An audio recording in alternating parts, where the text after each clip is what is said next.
Pues muy buenas tardes. Estamos de plácemes en esta nueva entrega de, el programa sobre los criterios judiciales del aula Tiempo de Derechos. Perdón que está pasando un avión. No se sabe si es a Santa Lucía o hacia el aeropuerto Benito Juárez, pero está pasando un avión. ¿Eh? Bueno, pues ya les digo que estamos de plácemes y vamos a presentar a nuestro conductor, que como siempre nos hace el honor de estar aquí. Muy querido maestro, magistrado Julio César Vázquez Mellado, es un honor volver a estar bajo su presidencia y bajo su conducción en este programa de excepción. Muy bienvenido. Muchas gracias también al director general de la Fundación Aguirre Azuela Chávez Jauregui, el doctor César Ruiz, que aquí nos acompaña, y le dejo, magistrado, para que nos presente a nuestra invitada y a nuestro invitado de lujo en esta tarde excepcional. Un abrazo muy fuerte. Gracias. Muchas gracias, doctor, mi querido Rafael. Pues sean ustedes bienvenidos a los criterios del Poder Judicial, un espacio donde pretendemos hacer comentarios, regodearnos y saborear los criterios que el Poder Judicial va emitiendo, haciendo algún señalamiento, alguna crítica en alguna oportunidad y sobre todo profundizando en el pensamiento de cómo se construyen las sentencias, las resoluciones de los jueces federales.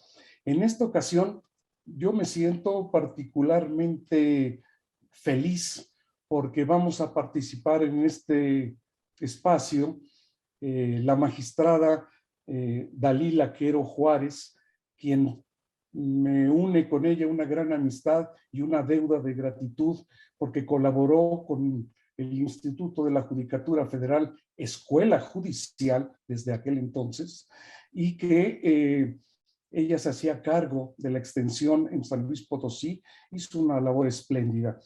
Y por otra parte, pues está el doctor Carlos Báez, que, bueno, fue un pilar inestimable cuando yo tuve el honor de ser director también de la Escuela Judicial. Carlos era mi brazo derecho, mi corrector de errores, y entonces pues estoy sumamente agradecido en estar participando en este espacio.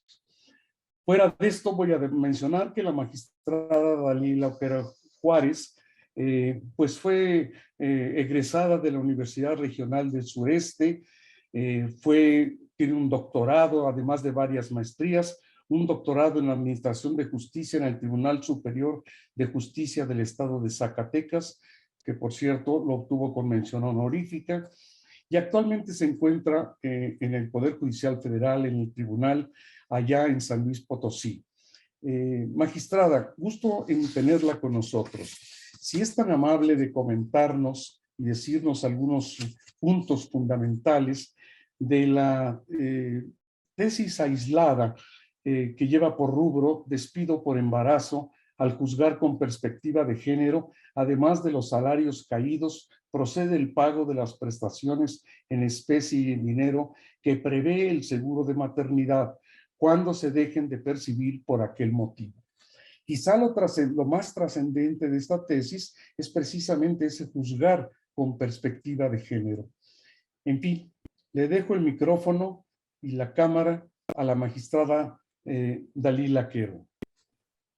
Muchísimas gracias, doctor Julio César Vázquez Mellado, por esta presentación. Yo también me siento especialmente feliz, contenta de estar en este programa y muy agradecida también al doctor César Ruiz por esta invitación por parte de la Fundación Aguirre Anguiano Chávez Jauregui. Pues muy agradecida y también pues compartir con el doctor Carlos Báez y también pues con nuestro muy querido amigo Rafael Estrada Michel. De verdad, un honor estar con todos ustedes.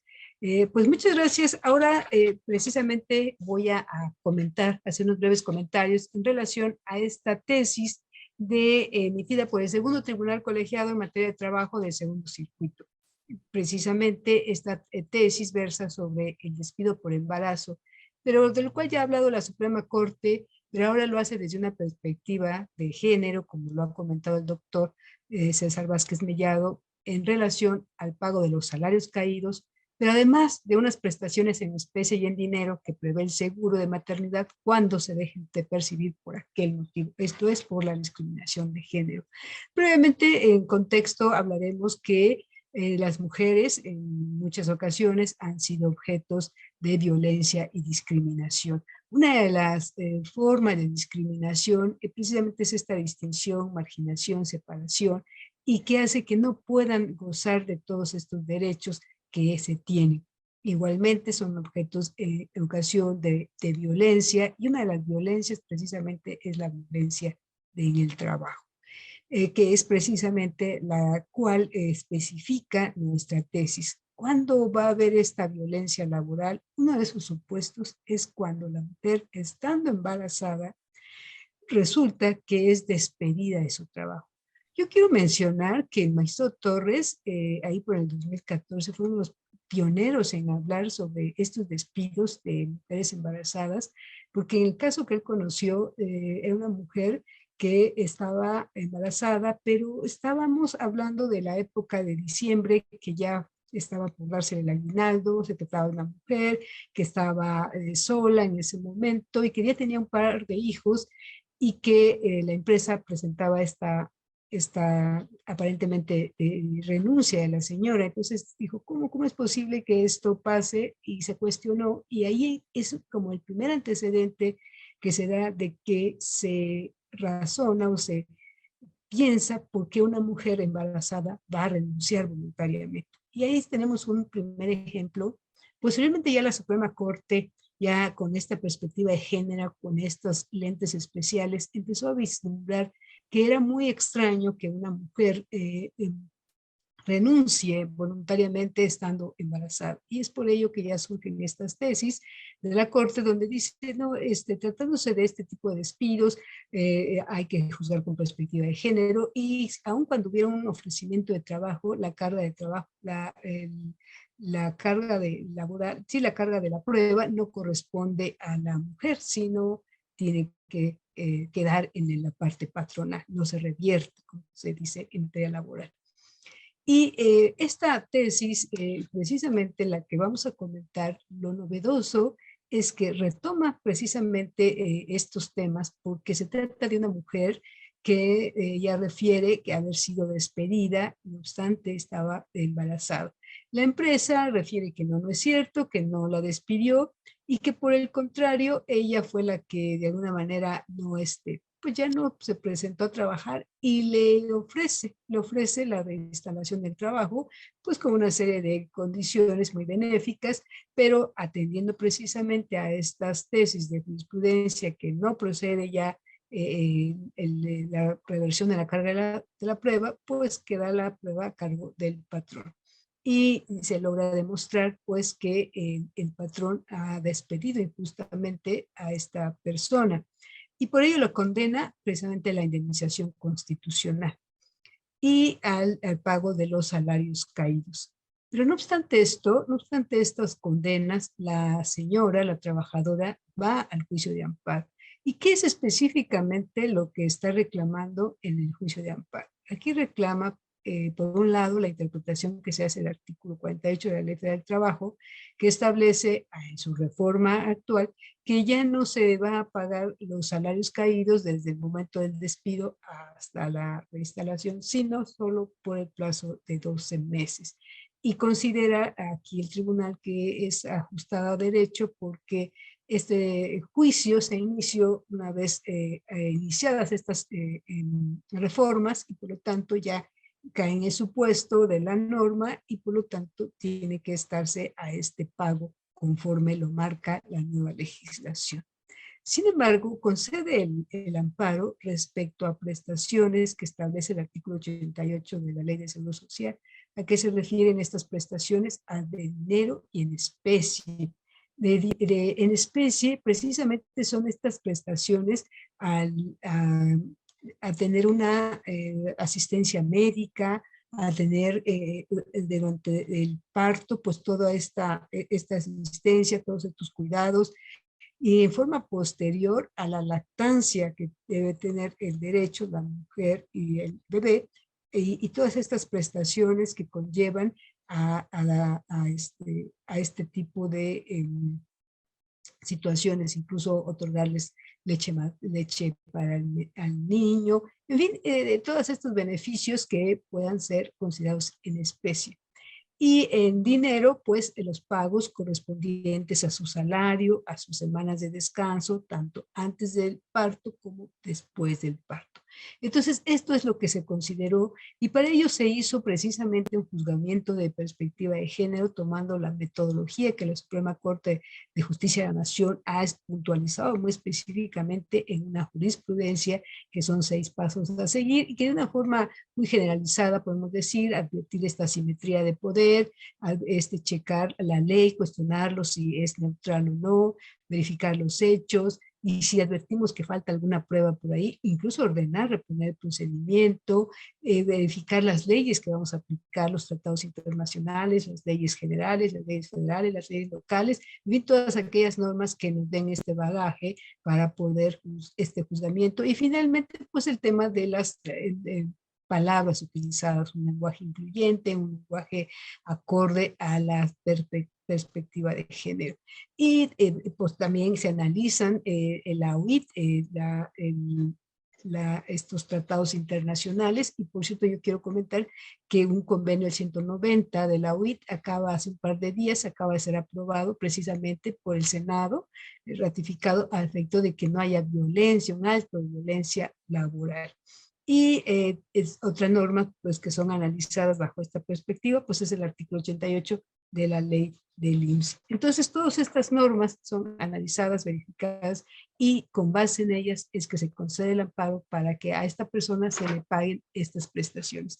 Y también lo puntual de esta sentencia es que como el patrón fue el que no otorgó esta prestación, condenan al patrón a pagar, no al IMSS, porque dicen el IMSS no tiene la culpa porque como fue la señora despedida y esto implicó una discriminación por razón de género, entonces la sanción que se impone es al patrón y a pagar estas prestaciones por haber despedido a la señora, no obstante que estaba embarazada, implicando ella una discriminación de género y por ello sancionando al patrón a pagar estas prestaciones. Entonces, en forma muy general, pues esta es la sentencia que esta tarde vengo a comentar. Muchas gracias, magistrada, muy interesante.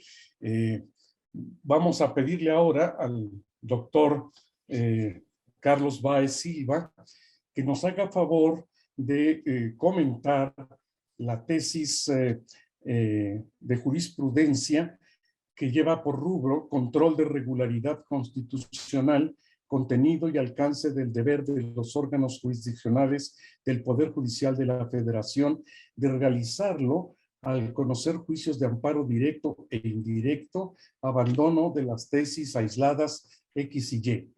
Es importante notar que es una evolución o una involución, ya nos lo dirá el doctor, de unos criterios anteriores.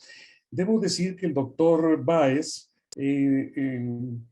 ha sido destacado colaborador tanto en el Instituto de la Judicatura Federal, Escuela Judicial, como también en la escuela correspondiente del Tribunal Electoral del Poder Judicial de la Federación. Es un destacado académico, autor de varias obras. Yo en este momento voy a destacar nada más quizás su más reciente trabajo, El control de la regularidad de la Ley Suprema de la Unión, editado por Tirán, que me parece que es el tema precisamente que se refiere a la tesis que habrá de comentarnos. Si le hablo de tú al doctor, no es falta de respeto, sino exceso de cariño. Carlos, por favor. Muchísimas gracias, doctor Vázquez Mellado. Antes que nada, pues agradecer nuevamente la posibilidad de coincidir esta tarde tanto con la magistrada Quero, con don Rafael Estrada, con don César Ruiz, con usted, querido magistrado Vázquez Mellado, y en general con todas las personas que nos están escuchando, nos están viendo. Verdaderamente un placer y un honor poder coincidir esta tarde con todas y todos ustedes. Y precisamente la tesis que comentaré, pues creo que es un claro resultado de estos poco más de 10 años que llevamos de pues ir adecuándonos a este nuevo paradigma, esta nueva forma de tutelar de manera judicial efectiva los derechos humanos. Y precisamente en la consolidación de este modelo en el cual todavía conservamos esta manera concentrada de proteger los derechos humanos, al mismo tiempo que se ha ido desarrollando, hemos ido experimentando esta otra forma desconcentrada o difusa de proteger estos derechos. Estamos, me parece, esa es mi primera opinión, en presencia de una modificación por demás relevante en este intercambio de propuestas de cómo ha de funcionar este sistema. En primer lugar, estamos en presencia de una tesis resultado de una contradicción de criterios entre distintos tribunales colegiados de diferentes circuitos. Y la contradicción de criterios se da a partir precisamente de la manera diferente, de las distintas formas de entender cada uno de estos órganos colegiados, a su vez, dos tesis previas, resultado de un amparo directo en revisión que se falló allá en abril de 2015. Me refiero al amparo directo en revisión 1046/2012, fallado el 16 de abril de 2015. Y de esta sentencia, de este amparo directo en revisión, pues se van a desprender estas dos tesis que al día de hoy han sido ya abandonadas por el Pleno de la Suprema Corte y han sido sustituidas precisamente por la que usted acaba de mencionar, doctor Vázquez Mellado. En concreto, las dos tesis que se han abandonado, que han perdido su vigencia, pues prescriben con claridad que tratándose de los tribunales colegiados de circuito y el ejercicio de este control ex oficio de convencionalidad, que es al fin y al cabo el que llevó a cabo el tribunal colegiado cuya sentencia en el juicio de amparo fue materia de revisión por el Pleno de la Suprema Corte en 2015, este control ex oficio que llevó a cabo ese tribunal colegiado en materia civil del primer circuito, consistente en analizar de manera directa la convencionalidad de una norma del Código Civil para el entonces Distrito Federal en atención a la legitimación que tenían o no las personas familiares de aquella persona que hubiese resentido una afectación a su imagen, a su digamos, patrimonio moral. En el análisis que lleva a cabo el tribunal colegiado en aquel entonces, considera que la prescripción del Código Civil del Distrito Federal, pues entraba en conflicto con los criterios, no solamente el texto mismo de la Convención Americana, sino concretamente los criterios de la Corte Interamericana, no solamente el texto expreso de la Convención, sino también y sobre todo los criterios de la Corte Interamericana en materia de otorgar el mayor beneficio para tener un completo y cabal acceso a la justicia, pues a aquellas personas que, si bien no resentían la afectación en su patrimonio de derecho, en su conjunto de derechos de la personalidad, los familiares que pudiesen haber resentido al mismo tiempo que la víctima podían ejercer la acción correspondiente pues para demandar una retribución a esa afectación. Sin embargo, cuando esta sentencia es revisada por el Pleno de la Suprema Corte, se establece en la sentencia correspondiente dictada por la Suprema Corte, pues esta manera de acotar de alguna manera este ejercicio ex oficio que llevó a cabo el tribunal colegiado, precisando que, o delimitando el hecho de que el tribunal colegiado de circuito, en general los tribunales colegiados de circuito, al llevar a cabo, puesto que están no solamente autorizados, sino obligados por el artículo 1 constitucional, bueno, al llevar a cabo ese control, esa verificación de la congruencia, de la consistencia, de la conformidad de cualquier norma secundaria, particularmente con normas de derechos humanos de origen internacional, la Convención Americana y su interpretación que ha llevado a cabo la Corte Interamericana, para llevar a cabo este control ex oficio, los tribunales colegiados debían delimitar ese control a el ámbito competencial que tenían precisado al momento de conocer del juicio de amparo. Es decir, solamente lo podían llevar a cabo respecto de aquellas normas que directamente aplicaban o aplican los tribunales colegiados de circuito, la ley, evidentemente, la ley orgánica, la ley de amparo, el Código Federal de Procedimientos Civiles de manera supletoria, en fin, de tal manera que únicamente podían conocer de pues estas inconformidades o disconformidades entre el texto secundario y el texto interpretado de la Convención Americana, siempre y cuando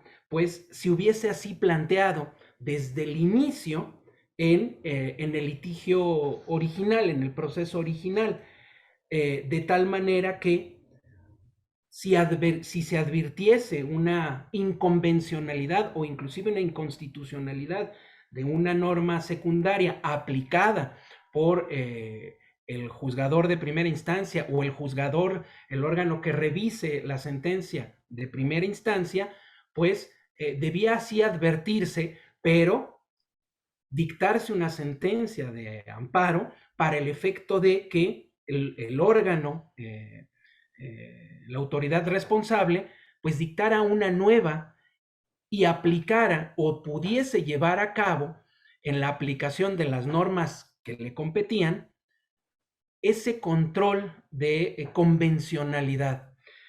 Cabe mencionar que esta sentencia dictada en el amparo directo en revisión 1046 del 2012, pues fue aprobada por apenas por mayoría y digamos una mayoría simple, y pues le recayeron varios votos particulares y un voto concurrente que a la luz de la sentencia dictada en febrero de este año, precisamente en la contradicción de criterios, perdón, me confundí, aquí está, precisamente en la contradicción de criterios de tesis 351 del 2014, esta sentencia en buena medida hace eco de las opiniones discordantes, de los criterios diferentes que se manifestaron, que se expresaron en los votos particulares e inclusive en el voto concurrente de aquella otra sentencia. Y esencialmente lo que yo alcanzo a ver, me parece, y esta sería mi segunda opinión concreta, que estamos en presencia de dos formas diferentes de ver cómo funciona este modelo de control, de protección de los derechos humanos. Por un lado, la primera sentencia que da origen a los dos criterios ya abandonados, que pone el énfasis en el diseño institucional y la necesidad de que en las distintas etapas procesales de la cadena impugnativa, las partes y sobre todo los juzgadores involucrados en cada una de esas etapas de los procesos, pues tengan posibilidad de argumentar, de dar razones para cuestionar la constitucionalidad en términos generales o la constitucionalidad y la convencionalidad de normas aplicadas al caso concreto y eventualmente pues que los juzgadores de primer grado o quienes revisan las sentencias de la justicia de primer grado pues pudieran efectivamente llevar a cabo ese control ex oficio y no esperar hasta que se planteara la cuestión de inconvencionalidad o inconstitucionalidad ante el Tribunal Colegiado de Circuito. Por otro lado, la visión que yo advierto o la manera de ver el funcionamiento de nuestro sistema que yo advierto en la tesis aprobada recientemente, denominada, de rubro, control de regularidad constitucional, contenido y alcance del deber de los órganos jurisdiccionales del Poder Judicial de la Federación, de realizarlo al conocer juicios de amparo directo e indirecto. Bueno, lo que aquí vemos es, sin duda, una voluntad de insistir en el hecho de que los tribunales del Poder Judicial de la Federación están llamados a ser efectivamente los principales órganos tuteladores o protectores de los derechos de todos nosotros. Sin embargo, y me parece, sin menospreciar esta visión que lo que busca es resolverle al justiciable absolutamente todo el problema que implicaría, toda la lesión que implicaría la aplicación de normas inconvencionales o inconstitucionales, me parece, deja de lado o puede conducirnos a una situación muy parecida a la que hace muchos años advertíamos.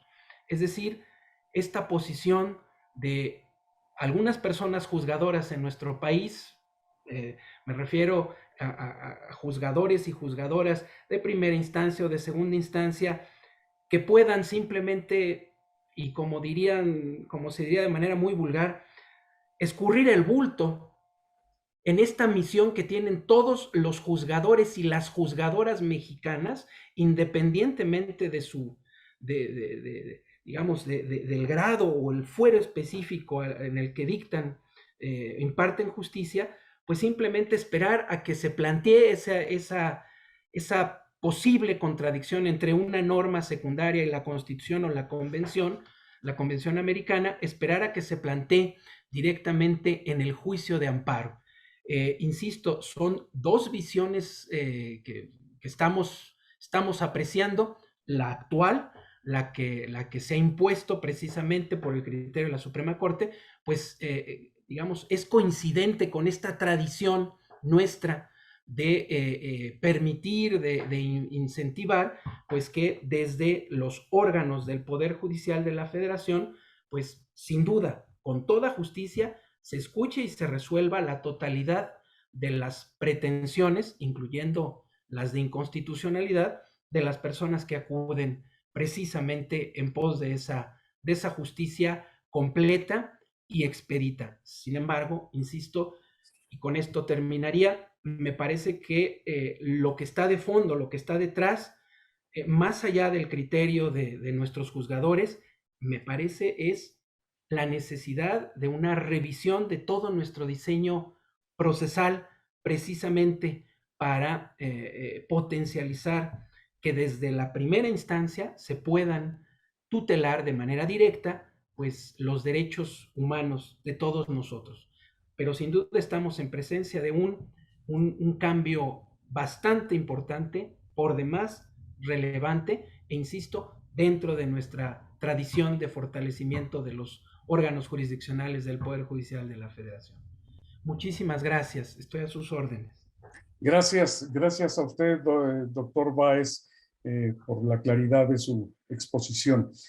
Creo que para nosotros es muy importante la participación de los académicos en estas charlas, porque los jueces y los académicos tenemos mucho que dialogar unos con otros para poder encontrar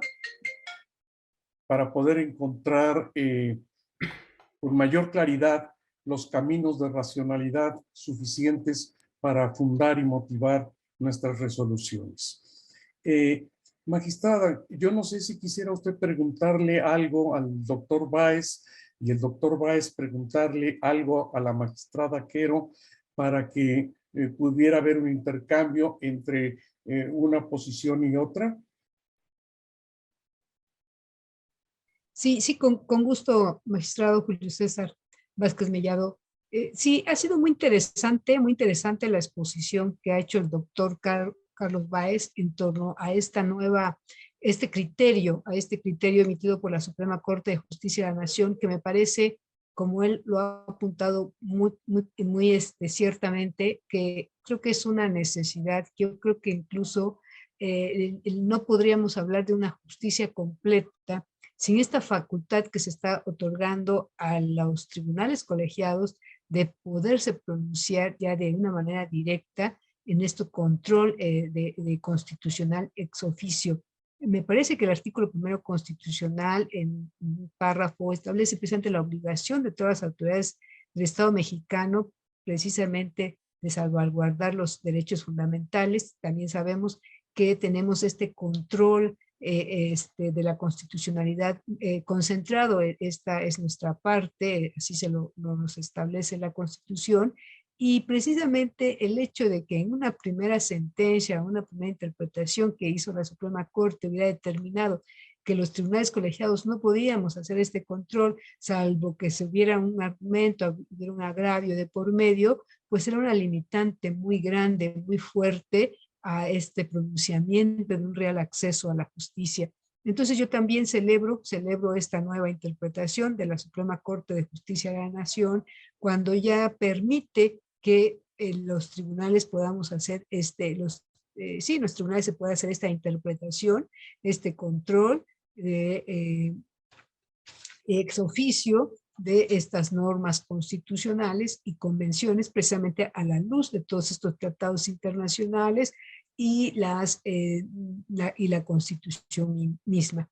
Y entonces, atendiendo a esta muy interesantes comentarios que nos hace el doctor Carlos Báez, a mí sí me gustaría saber su punto de vista, y me llama la atención cuando él refiere de una manera pues como muy enfática en decir los tribunales tienen que tomar en cuenta esto y ya resolver de primera mano, ya no estar digamos, esperándose a que se dé una contradicción o a que alguna parte haga valer esta inconstitucionalidad, esta inconvencionalidad. Usted doctor, ¿cómo percibe a la sociedad? ¿Qué espera de un tribunal, de un juzgador, ya cuando tiene un asunto en sus manos?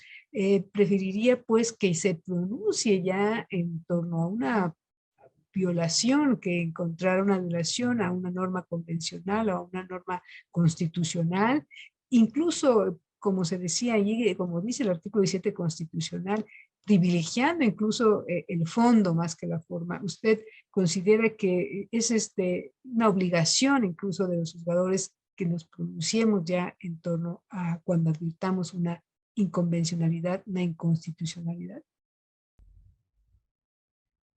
Muchas gracias, magistrada. Pues en la lógica no solamente lo que yo mencioné, sino retomando, por supuesto, lo que usted ya expuso en torno a la primera tesis referida, esta de despido por embarazo, lo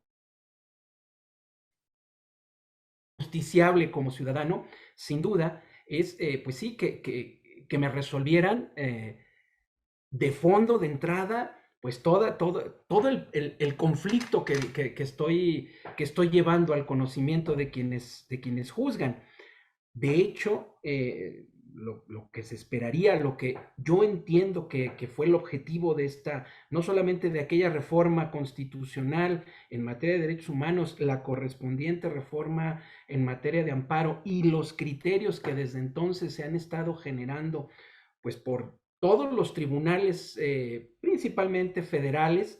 Bueno, entiendo yo que el objetivo es que desde el juzgador la persona juzgadora con la cual yo tenga el primer contacto, pues pueda efectivamente, si yo se lo planteo, y con mayor razón, si esa persona juzgadora advierte por sí misma alguna inconstitucionalidad, alguna inconvencionalidad, pues como la doctrina judicial lo ha señalado, si bien no es esa su misión principal, lo cierto es que la Constitución le prescribe esa obligación de ejercer ese control que en términos generales pues llamamos de regularidad de la constitucionalidad o de la Constitución, sin tener que, insisto, plantearlo o orillar al ciudadano, al usuario, al justiciable, sin tener que llevarlo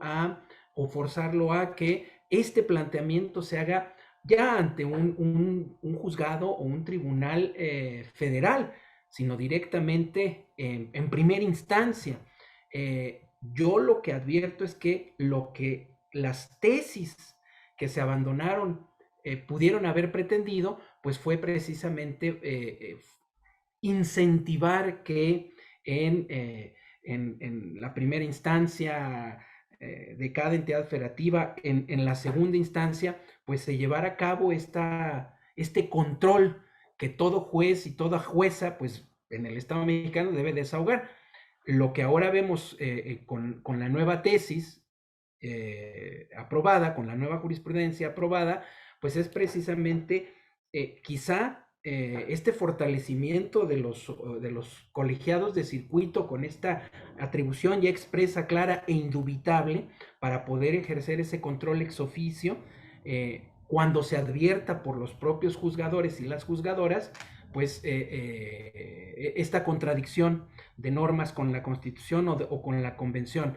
Sin duda se está fortaleciendo, pero tengo yo para mí la impresión de que si bien es muy bueno que se fortalezca, quizá en el ámbito de la justicia de primera instancia y de la revisión de las decisiones de primera instancia, habría que también, claro, pues no compete, ¿verdad?, a los tribunales federales, pero me da la impresión de que es ahí, en ese ámbito, donde más tenemos que incidir, apretar, ayudar, coadyuvar, para que en ese ámbito de la justicia local o estatal, efectivamente también se lleve a cabo este control, esta protección de nuestros derechos humanos, magistrada. Esa sería mi percepción y le agradezco muchísimo su cuestionamiento.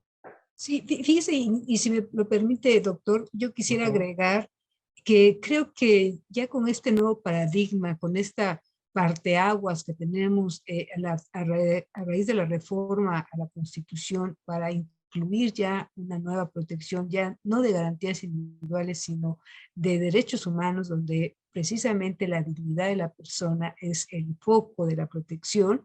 Entonces a mí me parece que incluso todos los juzgadores deberíamos tener esa sensibilidad, ya de dejar atrás, de ser la boca que repite la ley, que nos hablaba Montesquieu, y donde el juez se limitaba a aplicar la ley tal al caso concreto, sin ya hacer alguna reflexión sobre un más allá del expediente, un más allá de los hechos, sin atender a las personas, sin atender a un contexto social, a circunstancias que puedan resultar, como ahorita veíamos, violatorias de derechos o discriminación, marginación, en fin. Entonces, creo yo que precisamente los juzgadores de ahora tenemos que ser agentes de cambio, transformadores sociales, incluso creadores de políticas públicas, precisamente para disminuir, atemperar estas violaciones sistemáticas que incluso se dan sobre los derechos humanos de las personas, no solamente de las mujeres, adultos mayores, grupos vulnerables, indígenas, discapacitados.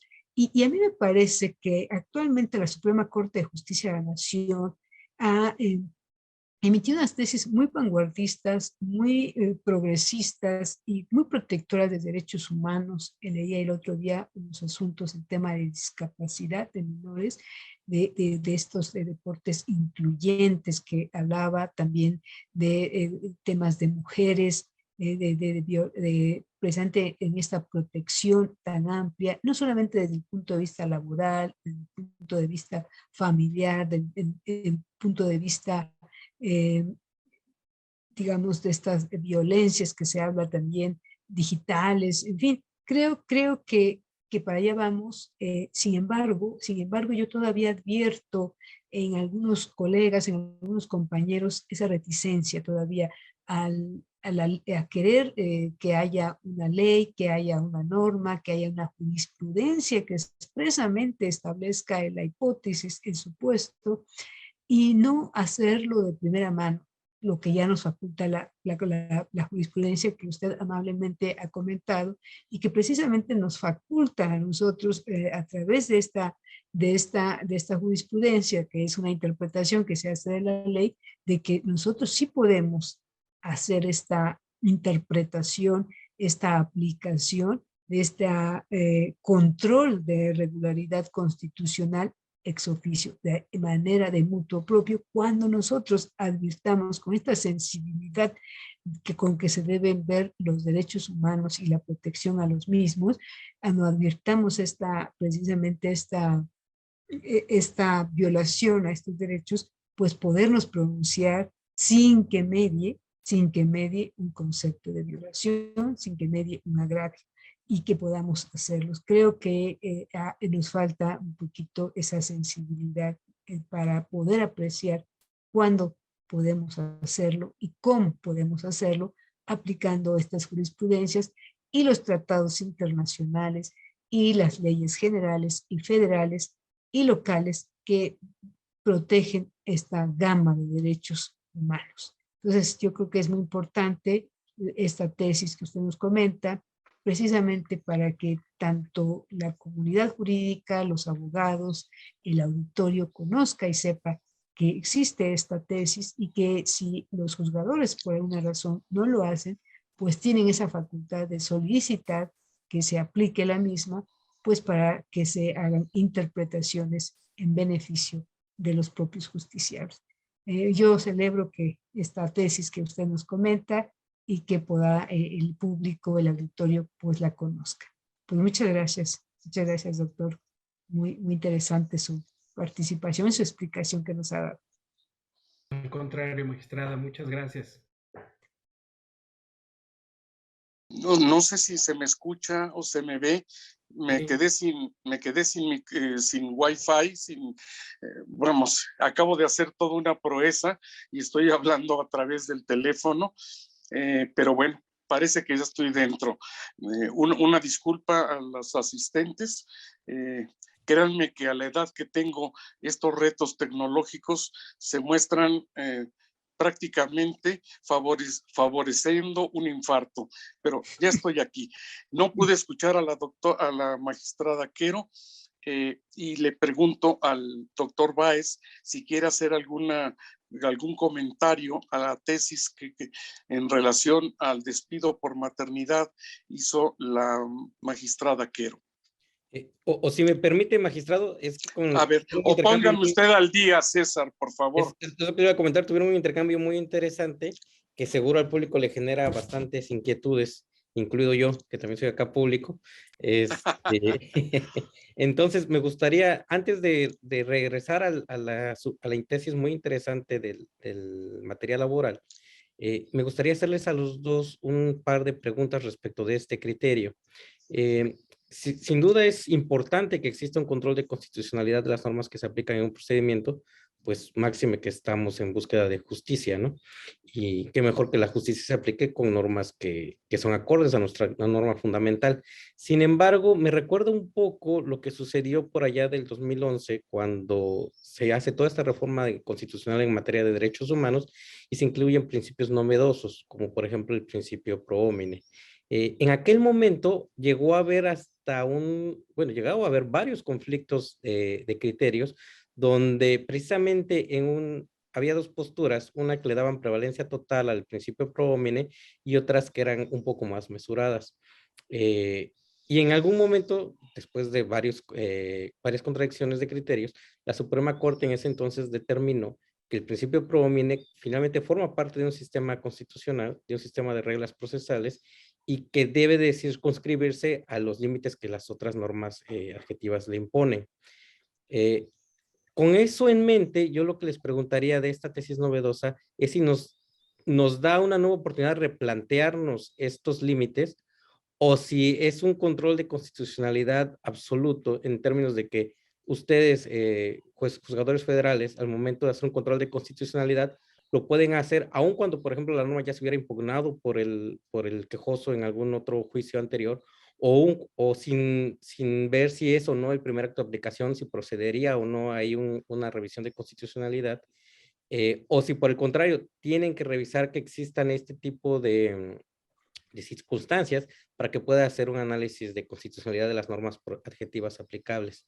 Me interesaría muchísimo conocer las opiniones de ambos al respecto, y también pensaba yo, en el caso en el que estemos en un tema de amparo civil, donde en el juicio natural estamos hablando de dos particulares, esta forma ex oficio de revisión constitucional no podría llegar a interpretarse como una suplencia de la queja que rompe el balance entre las dos partes contendientes. Son tres preguntas que tengo para ambos que me gustaría escuchar. Y la última, si me permite, magistrado, Sí, claro. abusando aquí del micrófono, esta obligación de control de constitucionalidad, que por lo que entiendo ustedes consideran que debe abarcar también al control de convencionalidad, ¿se extiende también a la jurisprudencia y criterios de la Corte Interamericana o solamente a las normas de la Convención? Muchísimas gracias a ambos. Gracias, magistrado. Adelante. A ver, doctor Báez, ¿quiere usted? La magistrada, encantada. Sí, bueno, yo trataré de ser muy breve porque seguramente el doctor Carlos Báez, pues muy conocedor de muchos temas de la doctrina, de la práctica. Bueno, yo seré muy breve. Creo que estamos hablando de 10 años.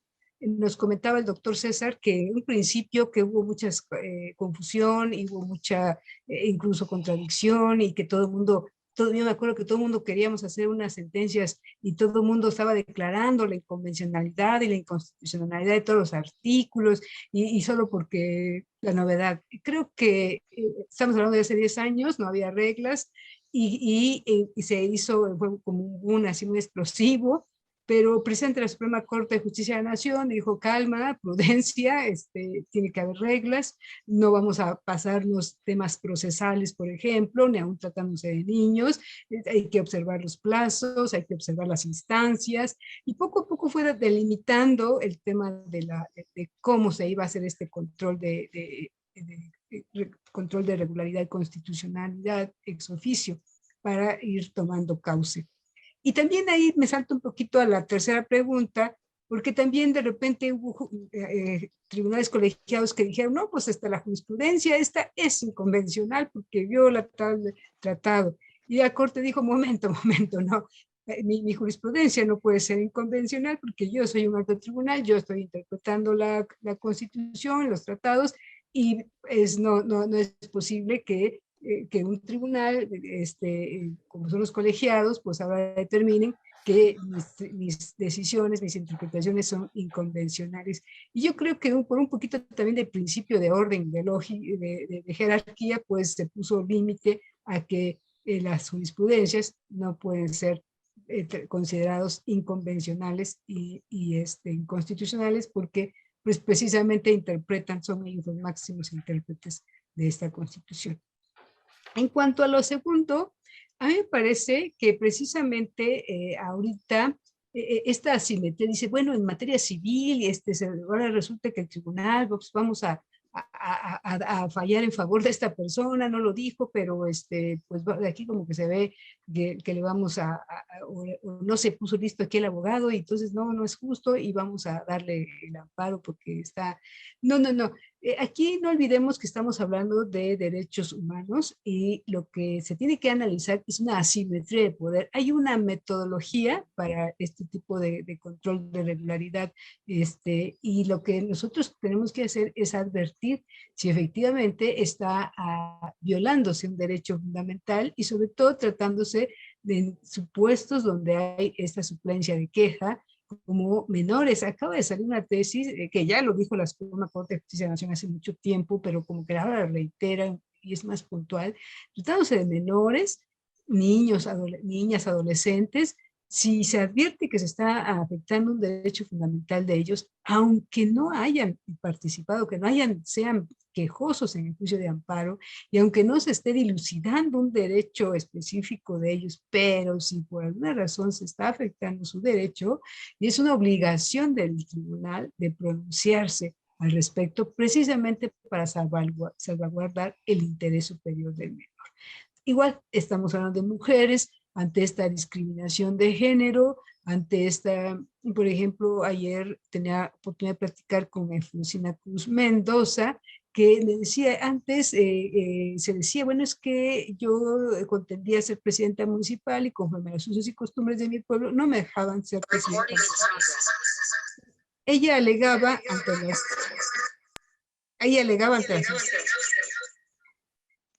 está viciado. Sí, es que el magistrado está, ya regresó a su computadora, nada más tiene que apagar uno de ellos para que no se esté repitiendo el sonido. Ya en cuanto apague su teléfono, listo.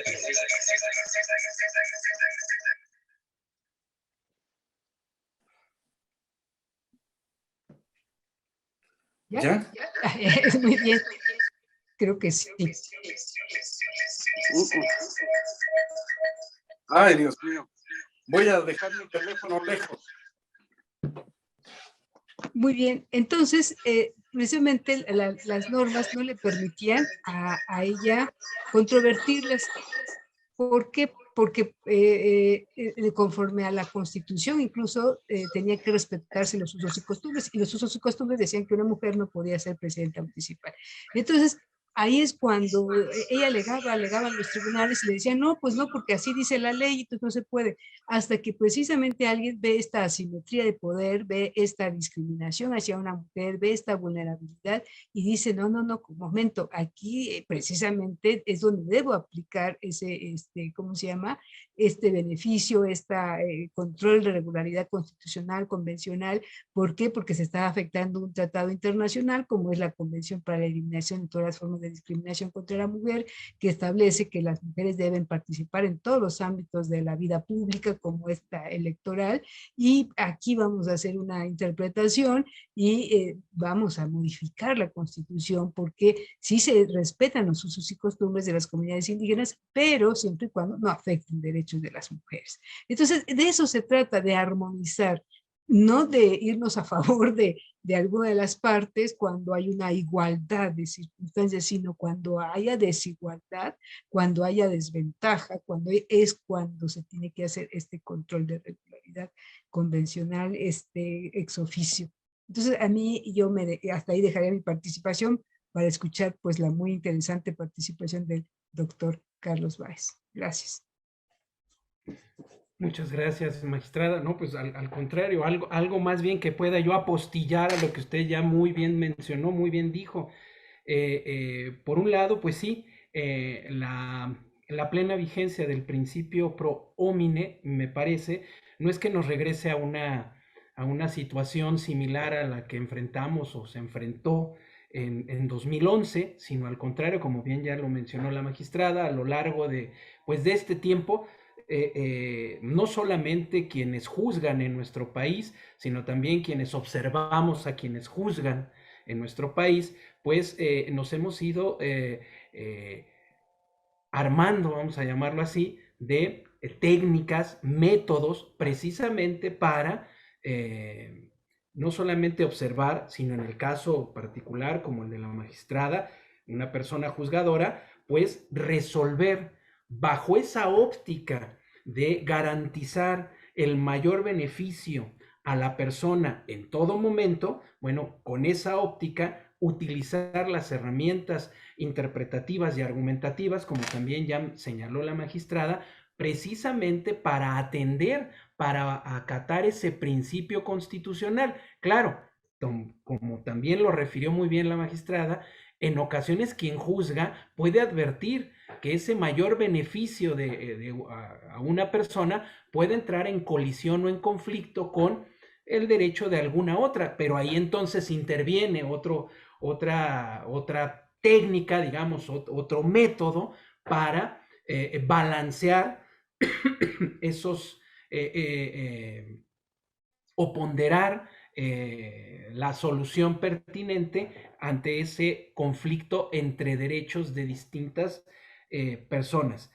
En mi opinión, esto de ninguna manera rompe el equilibrio que entre las partes debe de haber en el ámbito procesal, no solamente en lo civil, sino bueno, no rompe ese equilibrio en ninguna de las materias, porque al final lo que se busca, como ya bien lo mencionó la magistrada, el objetivo que se persigue es garantizar, tutelar los derechos de todas las personas, particularmente de aquellas involucradas en el litigio o que pueden ser afectadas por la decisión que tome quien juzga en el litigio, como ya ejemplificó también la magistrada en el caso de personas menores. Y al final me parece que de lo que se trata es de mantener ese equilibrio y beneficiar, en lo que sea posible, beneficiar el mejor derecho de las personas. Creo que el gran paso adelante que hemos dado es precisamente identificar que más allá de los formalismos, más allá de las cuestiones procesales que puedan ser salvadas, como ya bien mencionó la magistrada, no todos los formalismos procesales pueden ser puestos de lado cuando se trata precisamente de tutelar derechos a través de procesos judiciales. ¿Por qué? Pues porque es una garantía esencial y fundamental de absolutamente todos. Estado de Derecho implica formalidades, sí, y particularmente cuando se trata de acudir a la jurisdicción, pues hay ciertas formalidades que no se pueden hacer a un lado, precisamente con el objetivo de garantizar esta certidumbre, no en el resultado, pero sí en el camino, sí en este proceso que se ha de desahogar ante quienes juzgan. Y finalmente el tema de la jurisprudencia de la Corte Interamericana, también como lo mencionó la magistrada, pues más allá de lo que ya dijo la Suprema Corte en torno al control de convencionalidades de su propia jurisprudencia, de sus propias tesis, hay que tener presente que en el ámbito interamericano, del cual retoma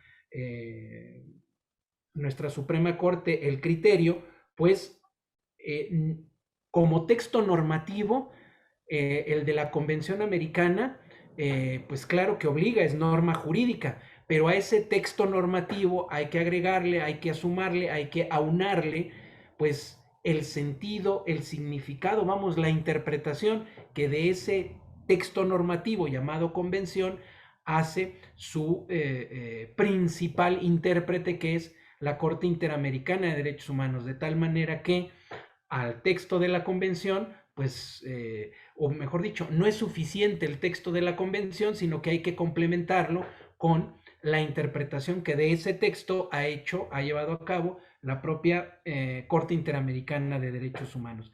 Serían mis comentarios, insisto, que más bien son breves apostillas a lo que ya muy bien expuso la magistrada Dalila Quero. Muchas gracias. Muchas gracias, Carlos. yo me he perdido de una serie de intervenciones brillantísimas que los he estado siguiendo a través de otro medio. Estoy ahorita conectado con un iPad que no tiene Wi-Fi porque el Wi-Fi de casa falló. Pero bueno, hay una pregunta de uno de los participantes para cualquiera de ustedes dos. La pregunta dice, ¿sería deseable con este criterio que las decisiones de un colegiado respecto de la inconstitucionalidad de una norma local en su circuito diera pie a una declaratoria general de inconstitucionalidad? ¿Quién, magistrada, quisiera usted responder? Sí, definitivamente los tribunales colegiados tenemos la facultad delegada de la Suprema Corte de Justicia de la Nación para conocer de la inconstitucionalidad de normas locales. Entonces, precisamente con base en esta facultad, se puede plantear directamente la inconstitucionalidad de una ley. O sea, aquí ya lo haríamos a través de un amparo indirecto, por ejemplo, y ahí alegaríamos nuestros cuestionamientos que llegarían al tribunal colegiado, y definitivamente el tribunal colegiado tiene esa facultad de analizar el tema y de advertir alguna inconvencionalidad o inconstitucional. Pues yo creo que tendría incluso la obligación de hacerlo. Desafortunadamente no todos los tribunales lo hacen, pero en materia penal incluso hay esta suplencia. Estamos hablando de estos casos de personas trabajadoras, no solamente las mujeres, sino en general los trabajadores. También habría una suplencia y el tribunal colegiado estaría obligado a pronunciarse de manera oficiosa. También tratándose de menores, como decía yo, menores, niños, niñas, adolescentes, discapacitados, pues también habría una obligación por parte del tribunal colegiado de pronunciarse, ya sea en el amparo indirecto o en amparo directo. Como sabemos, en amparo directo pues se cuestiona la inconvencionalidad a través del concepto de violación, y lo que se va a declarar inconvencional o inconstitucional sería la sentencia en la cual se dictaron o con base en la cual se dictó el sustento, los fundamentos legales de la misma. Pero definitivamente me parece a mí que es una obligación ya de los tribunales colegiados pronunciarse en el tema de la constitucionalidad y la convencionalidad ex oficio. O sea, esto es al margen de que se hagan valer, pero siempre y cuando se advierta esta asimetría, esta desventaja para una de las partes, y que resulte de ello una violación a sus derechos fundamentales. Ese sería mi comentario en principio. Y esa decisión del colegiado podría dar pie a una declaratoria general de inconstitucionalidad por parte de la Corte. Bueno, es que aquí la declaratoria que le haría el tribunal colegiado es por parte del tribunal colegiado en relación a esto ya de que sea la Suprema Corte de Justicia de la Nación. Pues bueno, para eso necesitaría la Suprema Corte conocer del tema, por ejemplo, en amparo directo, en revisión, que cuando fuera el tribunal colegiado no analizara en forma completa el asunto, o considerara que no es inconvencional o inconstitucional el artículo, entonces tienen las partes la facultad de interponer el recurso de revisión en amparo directo, y esa la conoce precisamente la Suprema Corte de Justicia de la Nación, y ella será la facultada precisamente para hacer esa declaratoria de inconvencionalidad o inconstitucionalidad en ese supuesto, ¿sí? Muchas gracias. Doctor Báez, ¿quisiera usted agregar algún punto sobre estas preguntas? Pues, simplemente mencionar que, bueno, cuando se trata de una declaratoria general de inconstitucionalidad, pues también tenemos muy identificados los procedimientos o los mecanismos mediante los cuales se consigue precisamente ese efecto de generalidad de la declaración de inconstitucionalidad, y por otro, en el ámbito federal. Y por otro lado, hay que también, me parece, tener presente que en el ámbito o en el orden jurídico de las entidades federativas, mejor dicho, en el orden jurídico de cada entidad federativa, por lo regular también se cuenta con, al margen de los mecanismos federales, se cuenta con mecanismos estatales para, en su caso, impugnar o controvertir la constitucionalidad, claro, la constitucionalidad local, pero esa constitucionalidad local quizá podría ser también parte de una nueva reflexión, quizá pudiese estar reforzada con este análisis de convencionalidad para poder conseguir una declaratoria general de inconstitucionalidad o de inconvencionalidad, pero con instrumentos procesales del orden jurídico estatal. Simplemente diría eso. Muchas gracias, magistrado. Gracias, doctor. Tenemos otra pregunta para la magistrada Quero respecto al otro criterio. El criterio pareciera conceder que el embarazo es una causa justificada de despido. ¿Es así?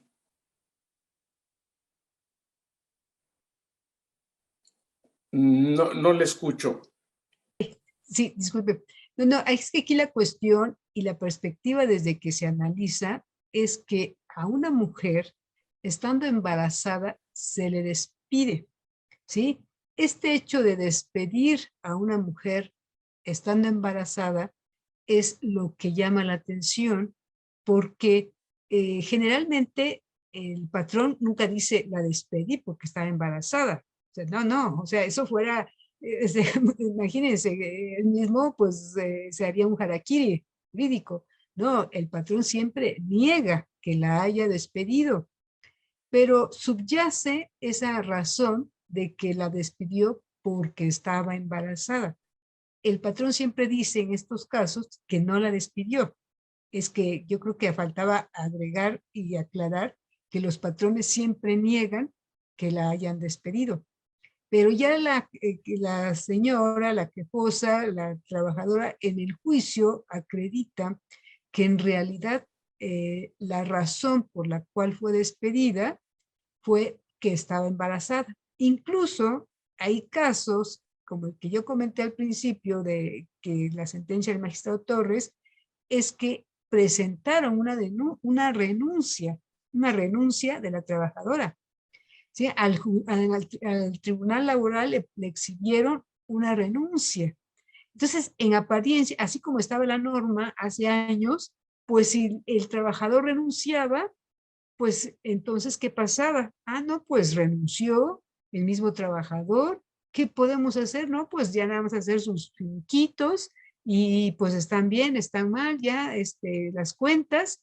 Pues el mismo trabajador renunció, es un derecho, nadie lo pueden obligar a trabajar en contra de su voluntad. Entonces, si él mismo está renunciando, pues ¿qué podían hacer?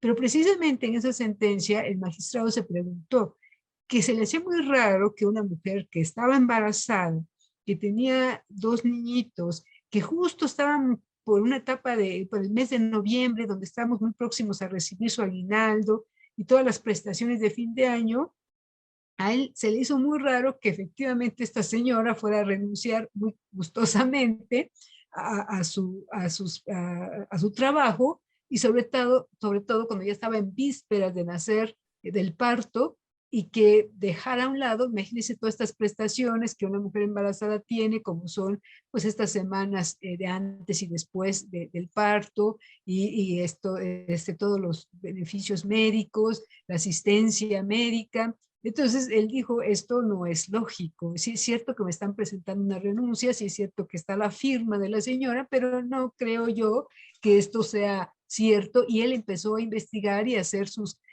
análisis de pruebas y reposición del procedimiento, y se descubrió que la señora había sido obligada a renunciar. ¿Por qué? Porque estaba embarazada.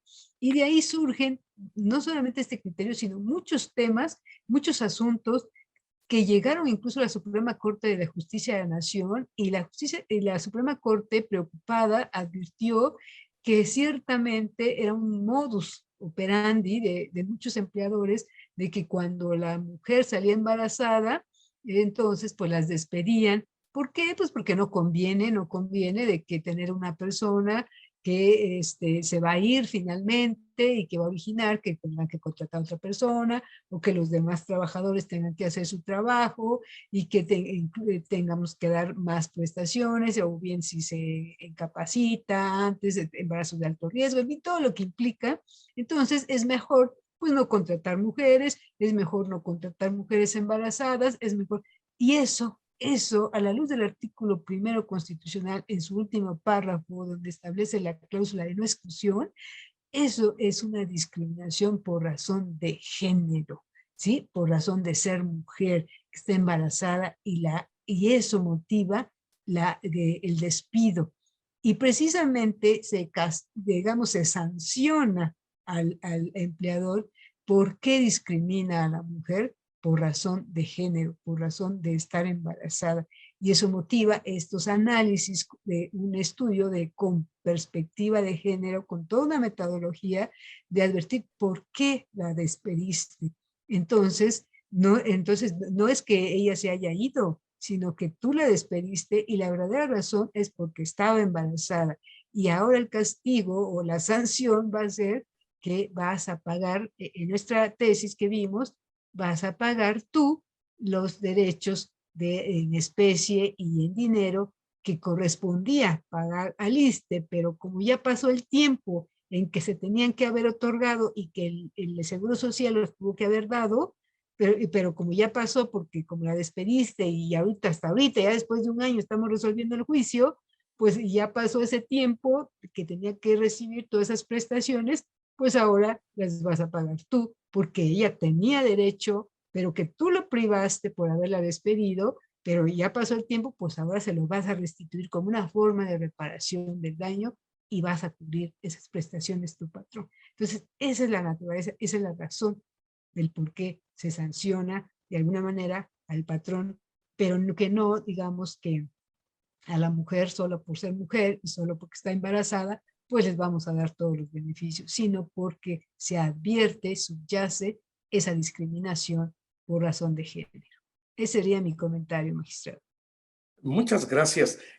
Me trae a la memoria la semana pasada, en el programa anterior, el magistrado Ruiz nos comentaba sobre una tesis en materia laboral que es la renuncia, estándares de valoración de prueba que los órganos jurisdiccionales deben considerar cuando el trabajador alega que fue obligado e inclusive recibió instrucciones para firmarla, y el patrón afirma que la terminación de la relación laboral fue voluntaria.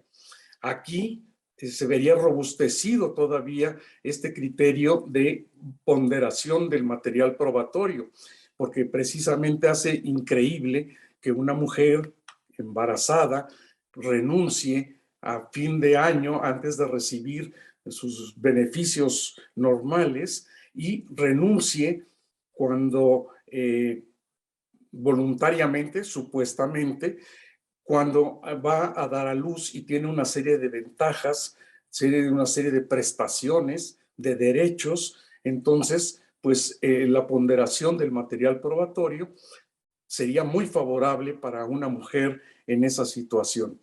¿Cómo se unen una tesis con la otra? Muchas gracias, magistrada. Tenemos también otra pregunta. Otra vez para usted, magistrada, la estamos explotando. Bajo la perspectiva de género, ¿es justo o no despedir a una mujer embarazada que baja su rendimiento laboral como consecuencia del cansancio que le produce el propio embarazo?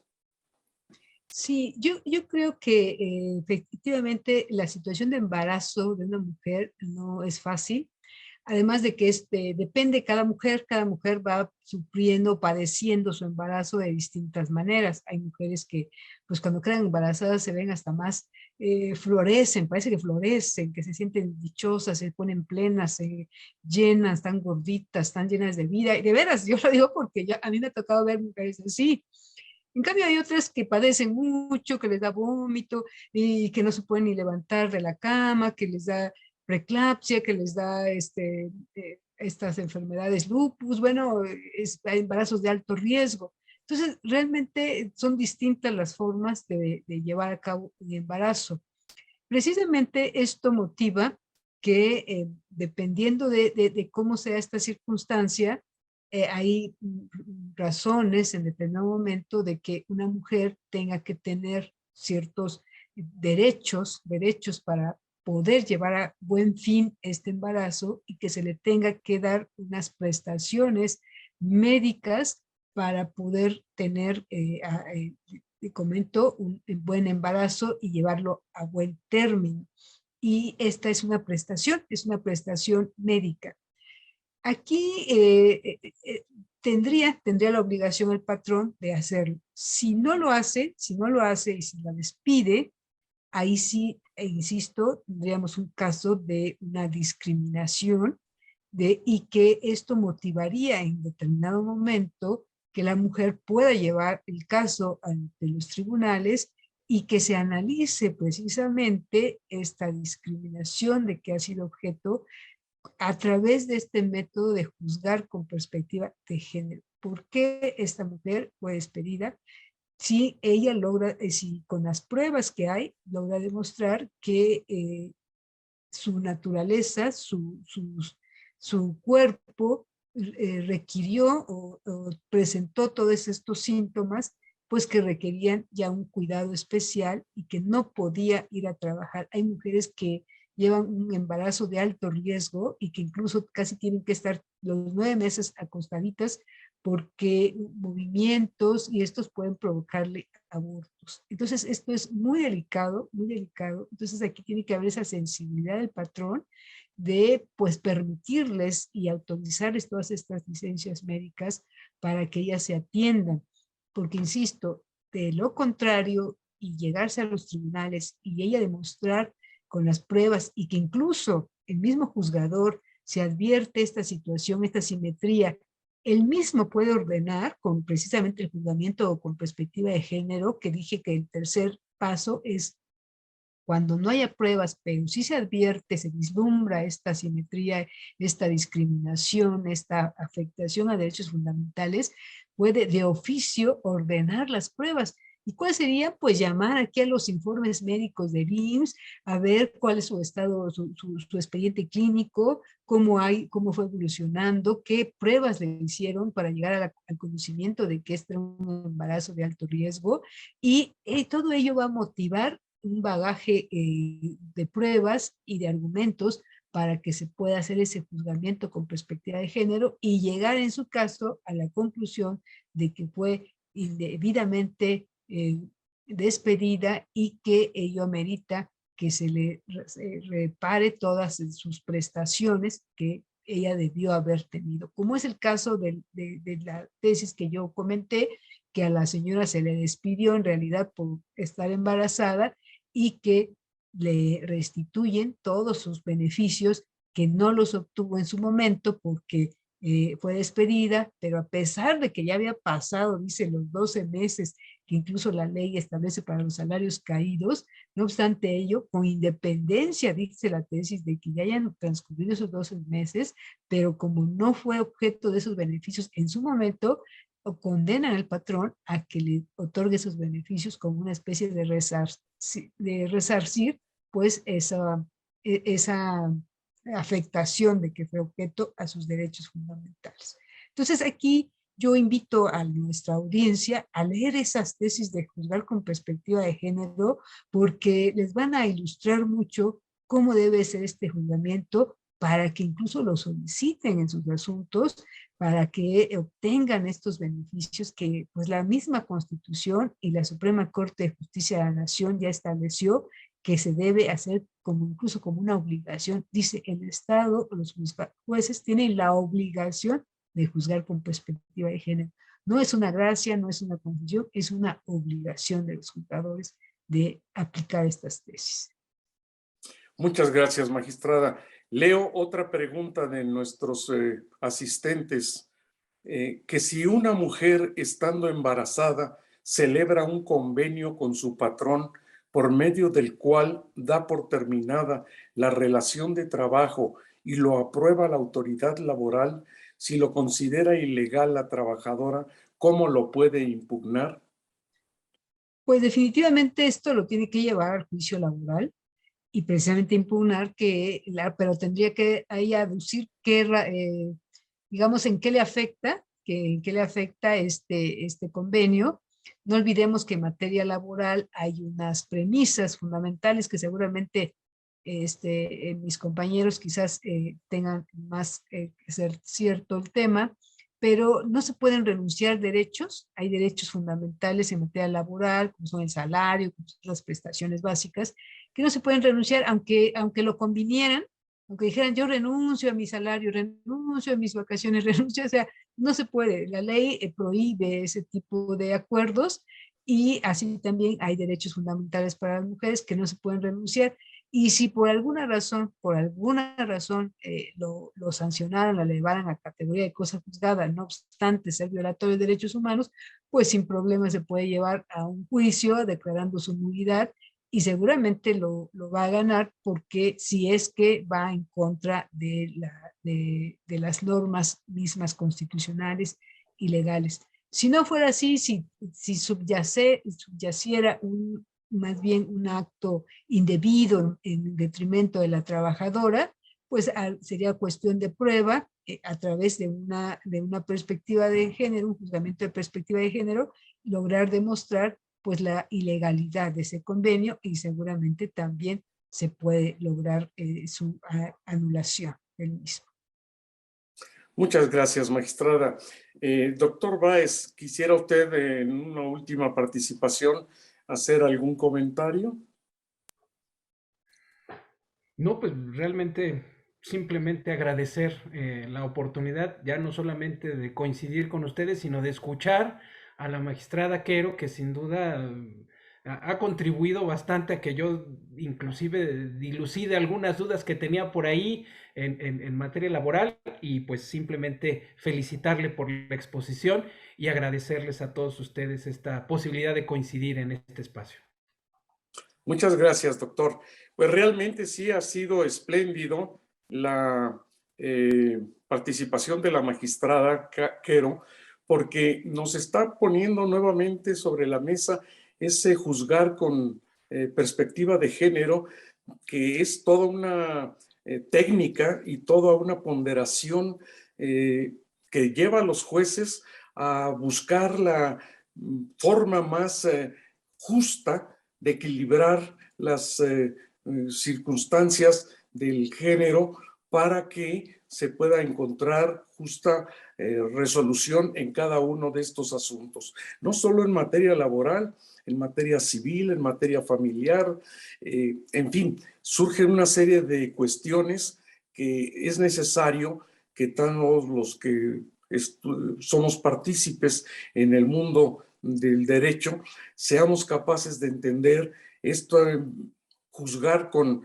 mirada de mujer, aunque suene esto como una telenovela, pero implica necesariamente una nueva perspectiva, colocarse unos lentes que le den a entender claramente derechos que le son muy particulares al género y que tienen que ser defendidos por los jueces y juzgadores.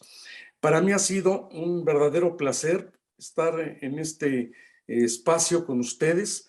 Lamento mucho mis falla en el Wi-Fi, pero no sé cómo se fue un momento la luz y creo que eso trastocó el Wi-Fi. Pero invitarlos a que la próxima semana nos vuelvan a acompañar en esta aula, en este espacio, para conocer los criterios del Poder Judicial, y agradecerles sinceramente a los participantes de esta noche. Magistrada Quero, mis respetos, mi admiración y mi cariño para usted. Doctor Báez, francamente es un placer siempre escucharlo, mi querido Carlos. Si no hay otro tema, doctor Ruiz, pues vamos a concluir esta noche y los esperamos el próximo jueves. Muchas gracias. Un abrazo a todos nuestros asistentes.